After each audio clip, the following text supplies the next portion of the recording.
Peter Pan, that's what they call me. I promise that you'll never be lonely. Peter Pan, that's what they call me. What's up, family? It's your girl T Michelle back here with another video for y'all. Listen, y'all, I know I've been gone for a minute, but I was distracted. I was distracted for these past couple of months, but I'm no longer distracted. I'm distracted, but I'm distracted in a very good way. But I'm no longer distracted from doing what it is that I love to do, which is coming to y'all, informing y'all, and giving y'all this real deal history lesson my own way. So, today, your girl's about to hit you with another episode of Let Me Put You On. Y'all, this episode today is a good episode. But before I start this episode, I just want to say this. Now, I decided to do this one because the other day I was watching HBO Max. And on HBO Max, there's a documentary. Y'all know I'm a documentary head. There's a documentary on there called For the Record or On the Record or some shit like that. And it's about the girl who is, I don't know if this is still going on or if it's not, but she's the one that's like accusing Russell Simmons of like raping her and sexually harassing her and all that stuff. So I said, I have a story about that. I have a story about something similar. But the way everybody was coming at this girl when she first said that this happened, you know, everybody was calling her a liar, as in a lot of different incidents where a woman is saying that a man did X, Y, and Z to her, and you know she's being called a liar or she's being questioned or whatever like that. So I thought to myself, I wonder why that happens. Like, I wonder why when a woman come out and say that she's been sexually assaulted, why is it always questioned, especially when it's a black woman? And I remember this story, y'all. So today, we are going to talk about Miss Tawana Brawley.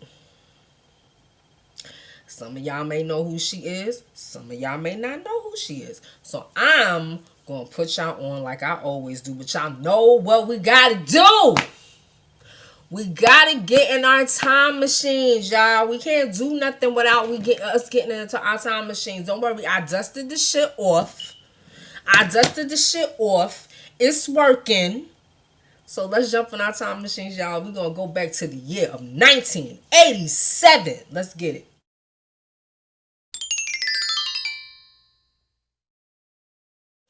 We in 1987, y'all. Now, I can tell y'all this story in first person because I was born in 1986.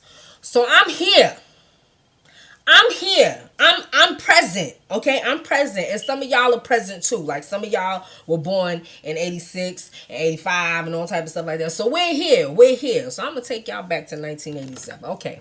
What was going on in 1987? Y'all know how I do. I'm going to be doing my makeup and all that bullshit while I tell you this. All right. In 1987, y'all, it wasn't a lot.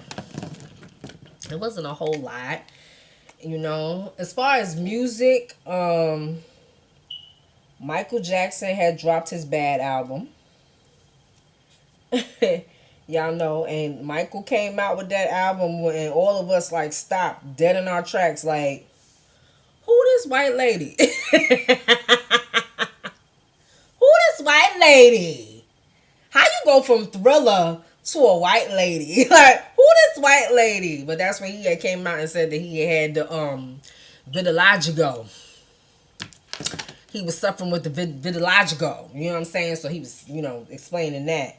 Whitney had dropped her Whitney album. You know, the I wanna dance with somebody and all that good stuff. That's when Whitney was still, you know, America's Black Barbie. Let's be honest. That's what Whitney was in the 80s. She was America's Black Barbie. And that was before Bobby. That was before Bobby. Before everybody was saying that she was tainted by Bobby. Little did we all know that she been doing her before Bobby. What else was happening? If you a hip hop head like me, that's when Eric B and Rakim had released Paid in Full, they album Paid in Full. That's when LL had released Bigger and Deffer, you know. And Aretha Franklin became the first black woman to ever be inducted into the Rock and Roll Hall of Fame. As far as like politics and shit like that, nothing really big happened in '87. It was this the stock market had crashed in '87, and they called it Black Monday. Nobody knows why. Shit just crashed. Like the shit just fucking crashed. Let me put my hair back. I always do that, y'all. I always do that. I start and then I don't put my hair back. But we're not here to talk about all that. Oh yeah, and the Unabomber.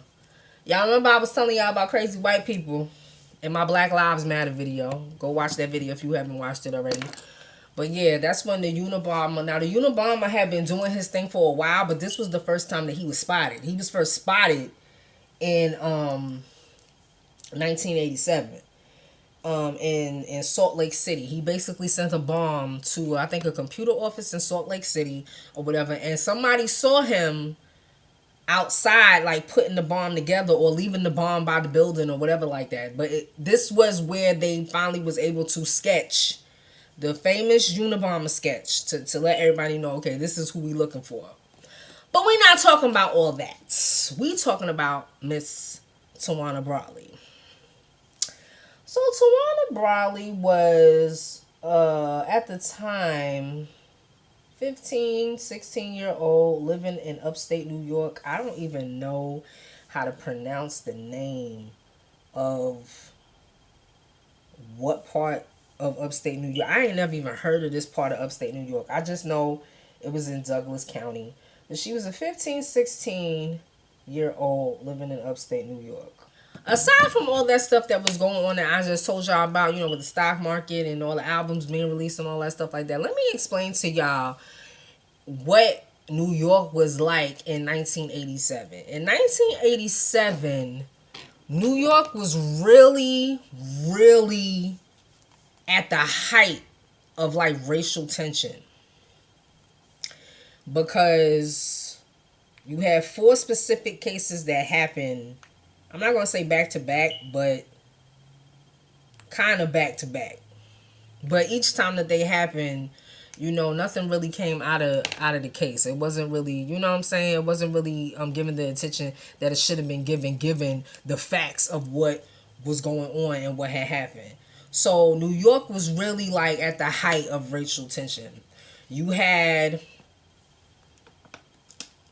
a guy named Michael Stewart, who was a graffiti artist. He was a graffiti artist in New York, and he was killed by the police.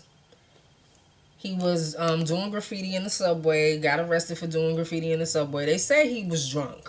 But of course, you know, nobody really knows when cops are really telling the story. But according to the cops, he was drunk. Somehow he ends up with his head bashed in police custody, and he ends up dying. That happened in, I believe, 1983 or 84. Then you had a guy named Willie Turks, who was the transit worker, who got chased out of a bodega in the middle of the night by a mob of white people and killed. Then you had a guy, Michael Griffith, who got chased by a white mob and ran onto the freeway and got hit by a car and was killed. And then y'all had my other Let Me Put You On episode about Eleanor Bumpers, who was also killed by the police in her apartment. So you had all 4 of these things happening at this time in the 80s in New York. So when this happened, black people was really on some shit like, can't trust the cops. The cops is on some bullshit. No, something is not right and something has to be done. So Tawana Brawley was a 15, 16-year-old at the time, living in upstate New York. I don't even know the name. I can't even pronounce the name of where she's from in upstate New York. I just know it was Douglas County. So she's living in Douglas County or whatever. She had been missing for 4 days. And all of a sudden it pops up in a plastic bag. She's found in a garbage bag. She wasn't dead. She was alive. But she was beaten. She was beaten and, according to her, raped by 6 white men.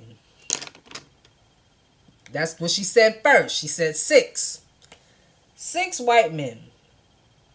She later changed the 6 to a 4 and said it was 4 white men. She was found in pretty bad shape. You know, she was beaten. She had feces smeared all over her. Her sneakers were cut, what it looked like were cut with razor blades. The crotch part of her pants were burnt. And not only that, y'all, but she had the words nigga, KKK, and bitch written on her body. So, of course, everybody is like, what the fuck? What happened? How do you go missing for 4 days and show up like this and it's found like this? So, of course, you know, her peoples call the cops. Her parents call the cops or whatever. She was living with her mom and she was living with her stepfather. She not talking. She not giving no type of information about what happened. All she keeps saying is the word neon. She keeps saying neon. And she's not communicating, like she's blinking. She's going like this and stuff like that. She's blinking instead of actually saying words. So the cops do what they do. You know, they take DNA from her. They run a little rape kit. They run a little sexual assault kit and stuff like that. But even still, they didn't really have much to go on because she wasn't talking. So all of a sudden, her parents, well, her mom, they lawyer the fuck up. Like, all of a sudden, they lawyer up. And they lawyer up and have a press conference. Everybody is hearing about this girl, you know, from upstate New York that was basically, according to her, kidnapped, beaten, and raped by 6 white men who she later changed to 4 white men. Everybody's hearing about this story, but everybody wants more information. And of course the cops is like, well, we only can go by what she's saying, and she's not really saying anything. So then, like I said, her people's lawyer up, and they have this press conference. And in this press conference, they say she's not cooperating because her family and herself, they don't trust the cops based on everything that's been going on in the media and everything that's been going on with black people and the cops. They don't trust the cops. Not only that, those reasons why they don't trust the cops, but they also don't trust the cops because then she says she was raped by one of the cops, by a cop, a guy named Harry Christ Jr. So then, after that press conference, her lawyers go and get 3 of the most loud-mouthed motherfuckers to ever step into New York at the time. 3 of the loudest motherfuckers. 3 of the biggest motherfuckers that they knew would bring a public attention to this case. I believe that was the whole thing. Let's bring public attention to this case because now the cops are going to have to investigate. Enter Al Sharpton. Enter Al Sharpton. Now, everybody knows that at the time, in the 80s and the 90s, Al Sharpton was known for having a big fucking mouth. You want attention, especially on racial issues, you call Al Sharpton. Not only did her lawyers recruit Al Sharpton as an advisor, but they recruited two of his peoples, two lawyers at the time. Not regular lawyers. No, that's too corny. We not gonna get no regular black lawyers. We gonna get civil rights lawyers. These motherfuckers are gonna know about this case. They bring in Alton Maddox, a lawyer, Alton Maddox, a civil rights attorney, Alton Maddox, and Vernon Mason.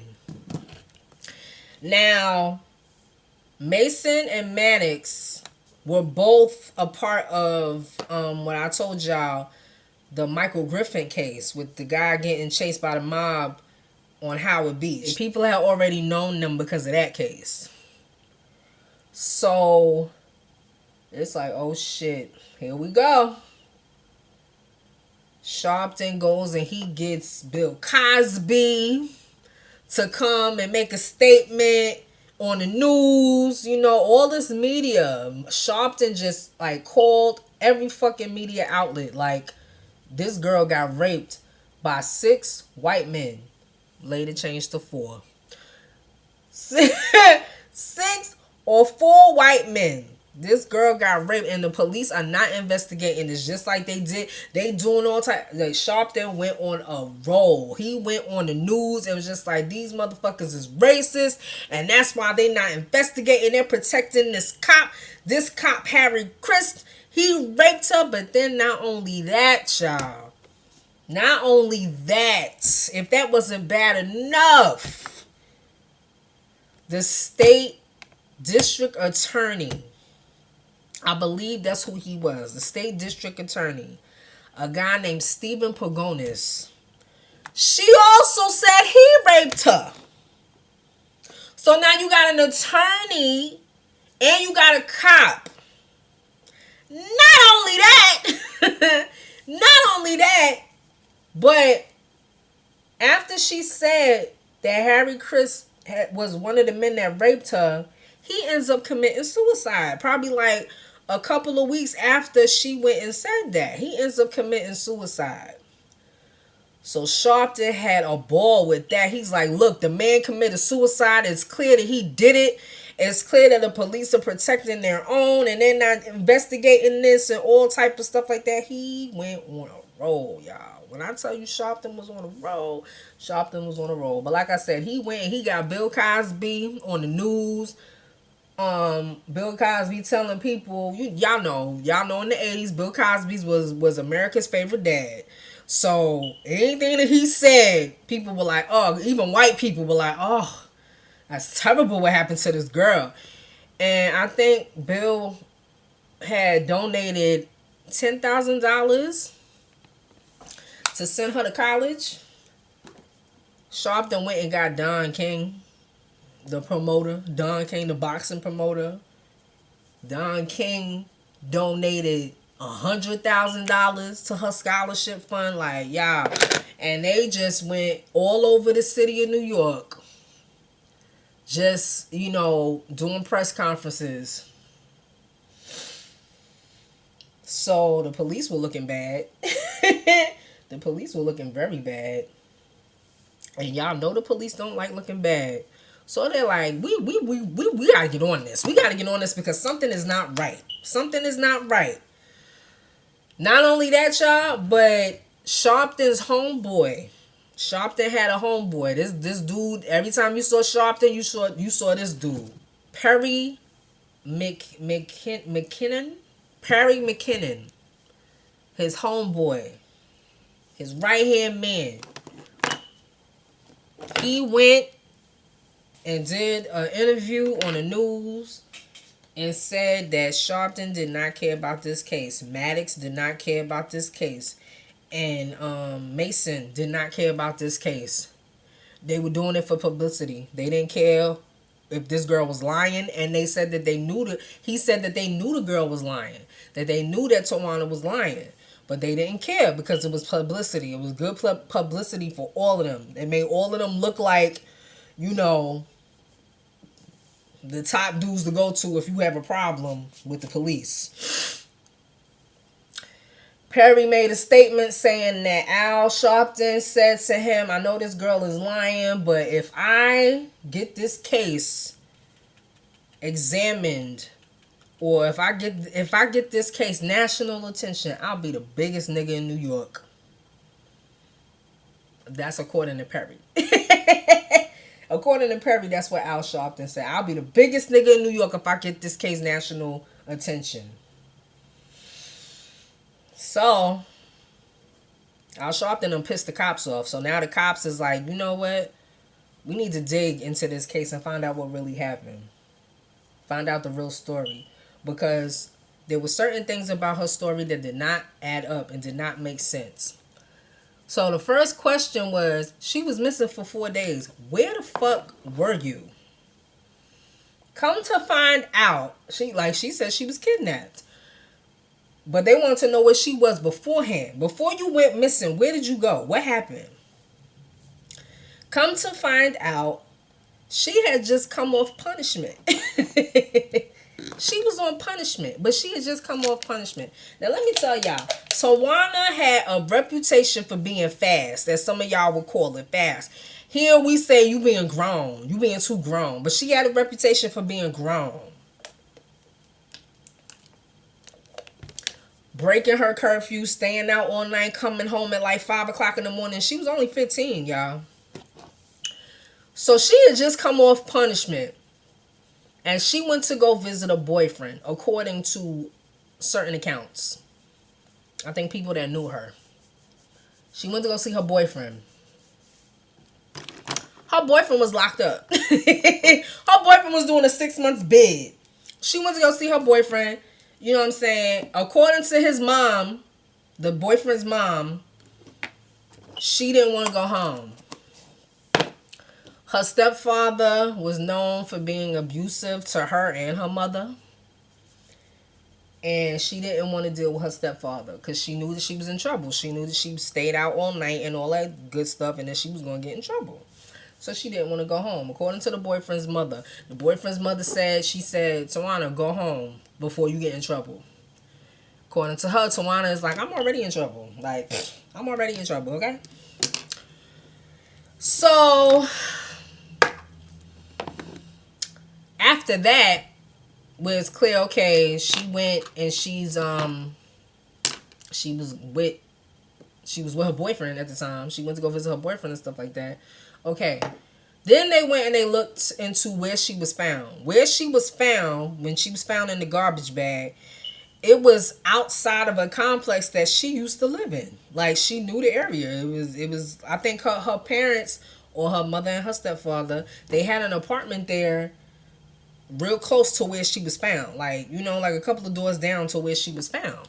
Then they looked at the condition that she was found in and how certain things just didn't add up. Her sneakers were cut, clearly. They were cut with razor blades, but her feet weren't cut. Her feet didn't have any cuts on them. I told y'all that the crotch in her pants was burnt, but she wasn't burnt.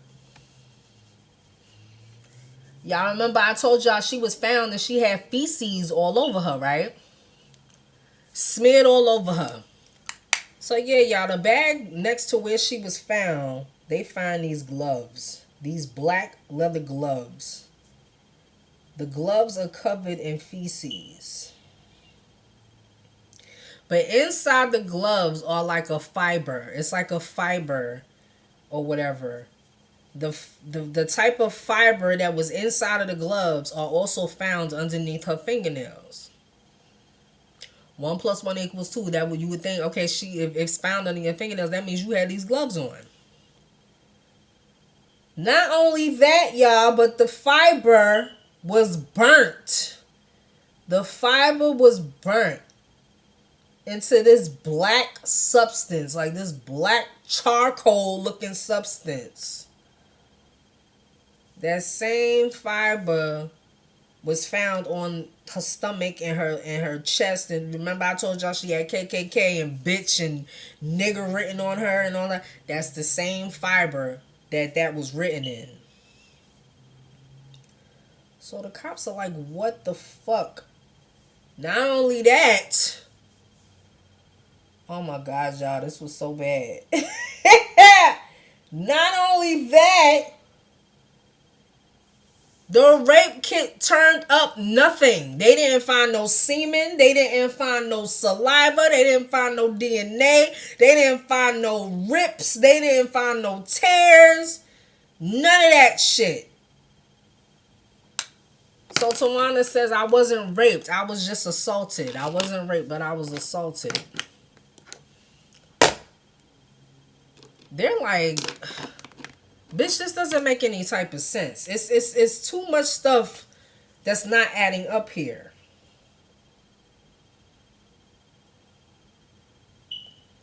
So, you know, Sharpton is still going on his little rampage across New York, calling these people liars and saying that these people are racist and shit, and saying that one of the attorneys or the state attorneys was sitting there in his office masturbating to pictures of the crime pictures that they took of her when she was found, you know, with the feces and all that stuff. Sharpton was just tripping. He was going crazy.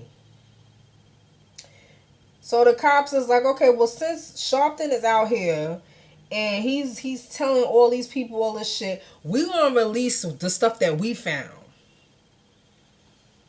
So they release all that shit to the press. They release all that stuff to the press. Like, look, this girl is lying. Look, this girl is lying. We got the evidence that this girl is lying. The cops, their case was together. The fucking cops. They had their shit together. Like, look, the fucking sexual assault kit that we formed on her found no evidence of no assault and no rape. She was never raped.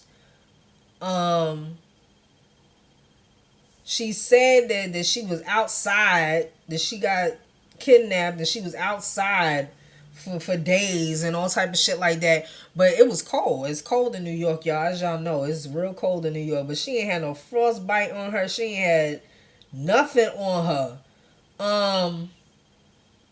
Certain other tests had found food in her stomach, so it proved that she had eaten. There was other tests done to prove that she had brushed her teeth at one point in time during her being held hostage or whatever the fuck she said. Like, nothing made sense, y'all. Everything just was completely against her favor. Like, there's no way this girl is telling the truth. It was really bad. So this trial went on for a minute, y'all. The trial wasn't over until 1988. And in October 1988, the jury concluded that they didn't find no evidence that what she was saying is true. They said that she was a liar. That was that. They said that she was a liar. So yeah, the jury concluded that she had made up this entire story because she didn't want to go home and have to deal with her mom and have to deal with her stepfather and all this other bullshit. And she basically concocted that whole story because, like I said, nothing she said added up. She didn't have no burns on her body. She didn't have no cuts on her body. She wasn't suffering from no types of hypothermia. She didn't she had food in her stomach. She wasn't malnourished. She had brushed her teeth. The same fucking fibers that were found under her fingernails were found inside the glove that was smeared and had feces on it, which they found out later that the feces came from her neighbor's dog. Like, you know what I'm saying? So that was it and all that. And then as far as what Sharpton was saying about Chris, you know, being so overcome with guilt that he killed himself, Chris left a suicide note. So the suicide note basically said that he was doing what he was doing because his girlfriend had broke up with him and he wanted to be a state trooper, but I guess he failed the test, so he couldn't be a state trooper. And he was upset, and so he just decided to end his life. So, you know, fucking Stephen Pagonis, That man was livid. And so he decided that he was going to sue all them motherfuckers. He sued Tawana. He sued Sharpton. He sued Maddox. He sued Mason. He was like, nah, y'all motherfuckers almost ruined my life. He said that they made his life a living hell. He said that they made his wife leave him, which I'm sure he had did some other shit that made her leave. But I'm sure that didn't help the situation that he was also, being accused of rape.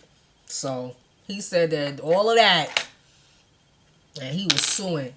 He originally wanted $385 million. That's what he originally wanted. He didn't get no $385 million. He got $385,000. Maddox had to pay him. Sharpton had to pay him. Tawana had to pay him. And Mason had to pay him. Sharpton had a lot of support from people. Even though it was concluded that she was lying, people still like the fact that he stood up for her. That he was the only one there, not even the only one, but he was very vocal. He was very vocal in getting her story out.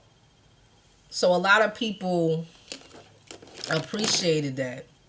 A lot of people was with it. And so his share that he had to pay Stephen Pagonis, it got taken care of by donations. Donations and charities and all type of stuff. They was like, we got you, Sharpton, we got you. And they paid his shit off.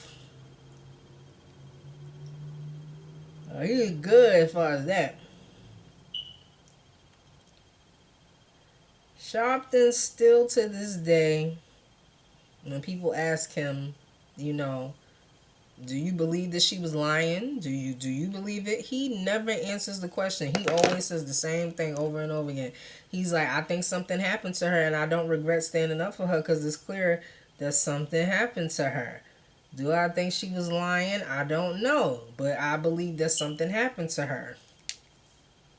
But he never says whether or not he believes that she was lying or not.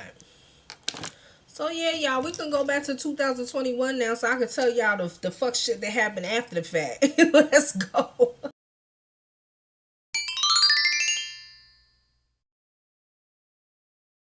Oh my gosh. Alright, y'all, we back. So,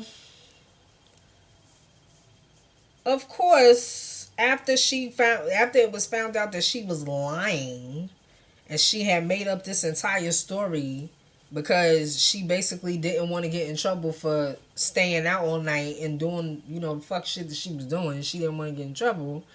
After it was found out, of course, Pagonis is like, y'all motherfuckers ruined my life. Like, y'all had me under investigation for like a year. Like, I couldn't practice my law and all type of stuff like that. Not only that, but my wife left me. So Sharpton shit was paid off. Like, he was good.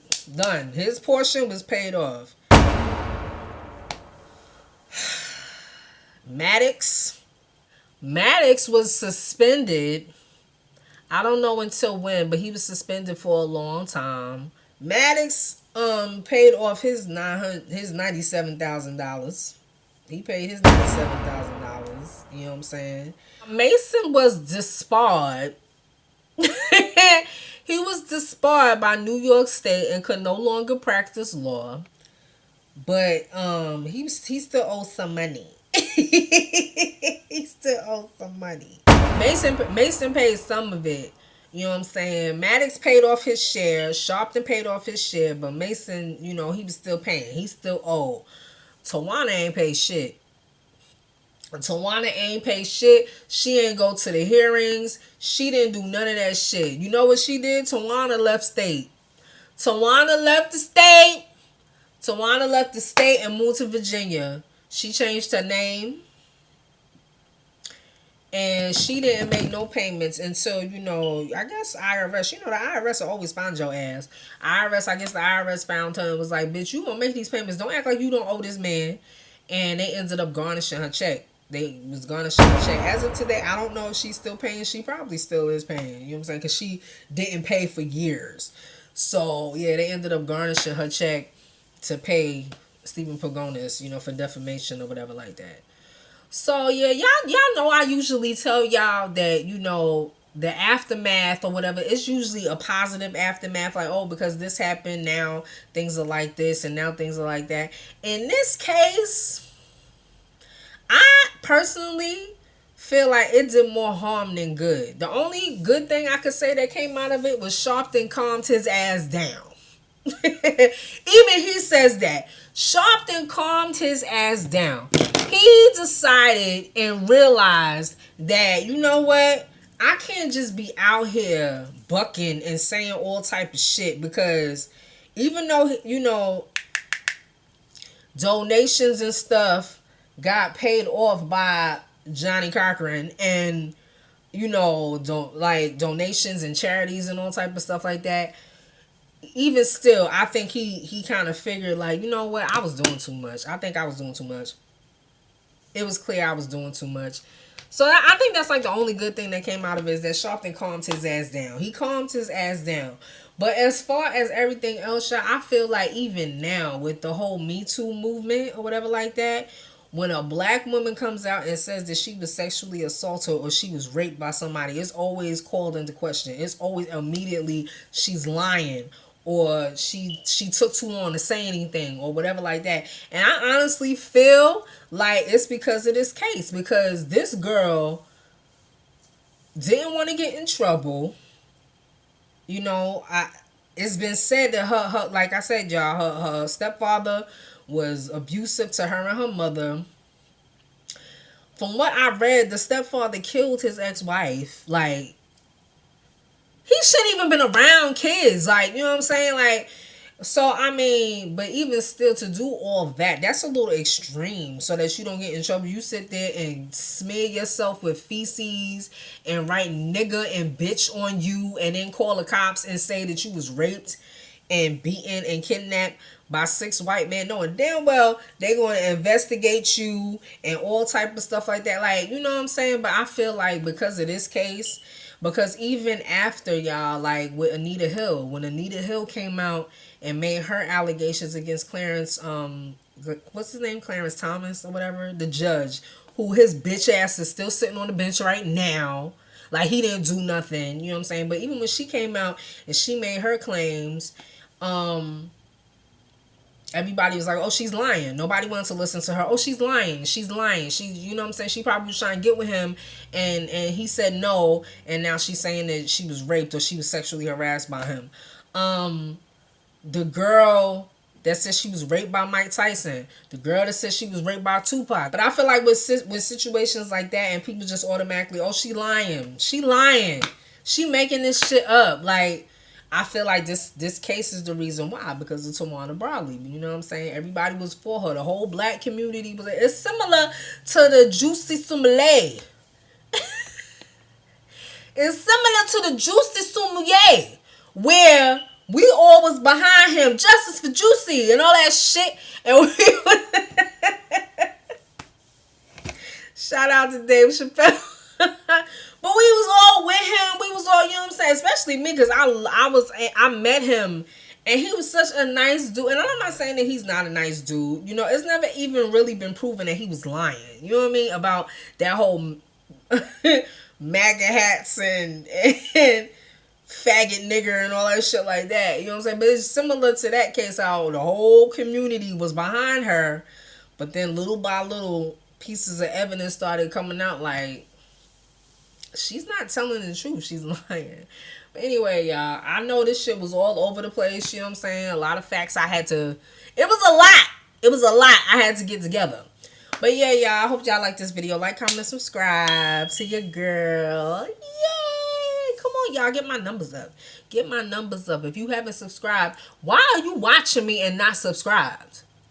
You know how disrespectful that is? Don't be petty. Don't be petty. Don't do that. Go ahead and hit the subscribe button. Go ahead and hit that notification bell so that you know the next time that I post a video. Like, stop being petty. Stop it. But I love y'all, and I'll catch y'all in the next one. Peace!